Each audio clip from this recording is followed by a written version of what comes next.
Где бы мы ни жили, осенью или зимой, одно остается неизменным. Мы обязательно ферментируем кимчи. Начнем с приготовления кашки. Воду и рисовую муку соединить и при постоянном помешивании уварить около 7 минут на среднем огне. Добавить сахар и хорошо перемешать.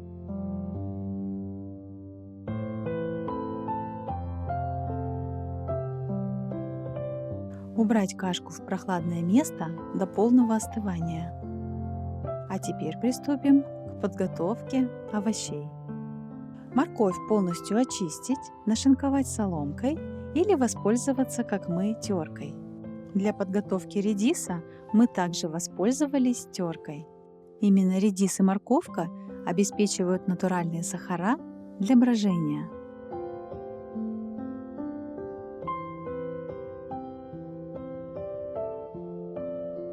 Зеленый лук нарезаем около 2 см в длину.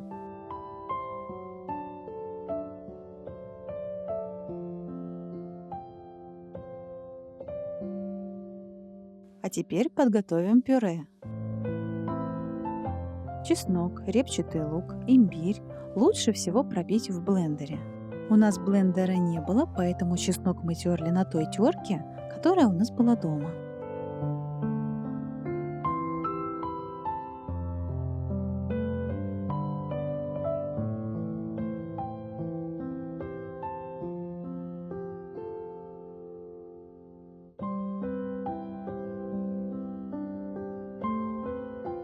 Имбирь и даже репчатый лук мы также натерли на мини-терке. А теперь добавляем рыбный соус. Стараемся хорошо перемешать все наши ингредиенты.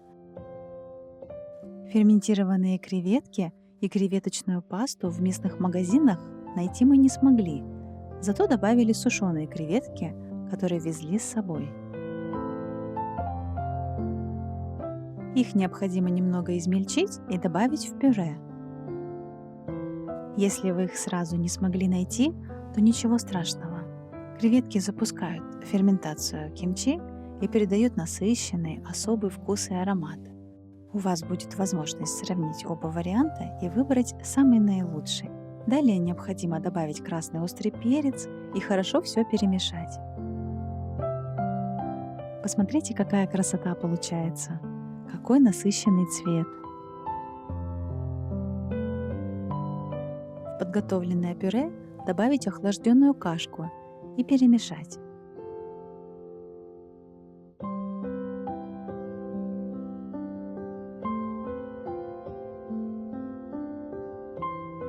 Затем необходимо добавить овощи и хорошо объединить всю эту массу.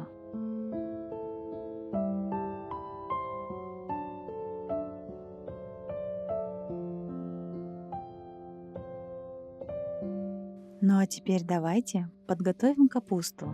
У капусты необходимо снять поврежденные листья и отрезать кочерышку. Сделать надрезы у черенка капусты и разделить руками пополам.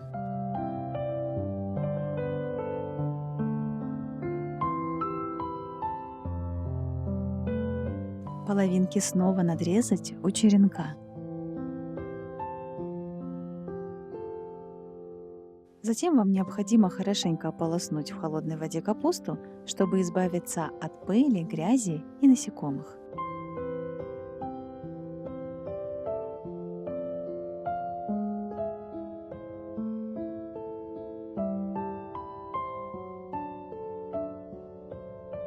Каждый лист капусты, особенно у черенка, где толще лист, присыпаем солью.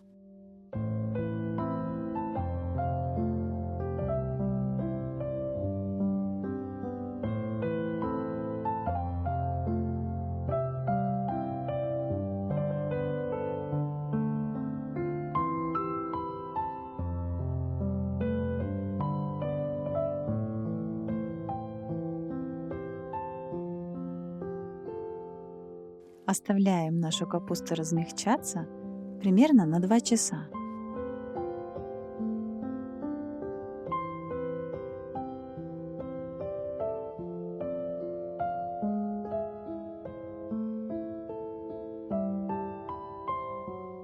Я вам рекомендую каждые 20-30 минут переворачивать капусту и менять ее местами.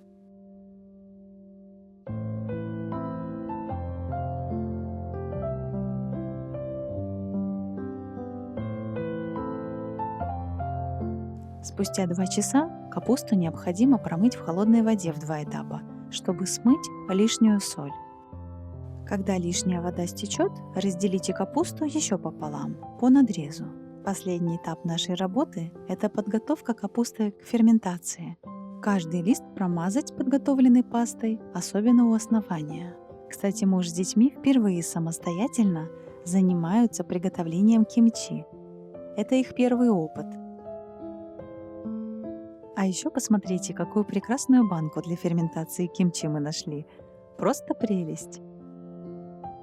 Итак, еще раз. Каждый лист промазать подготовленной пастой с овощами, особенно у основания, свернуть капусту и поместить в емкость для хранения. Хорошо прижимайте капусту, чтобы избавиться от лишнего воздуха.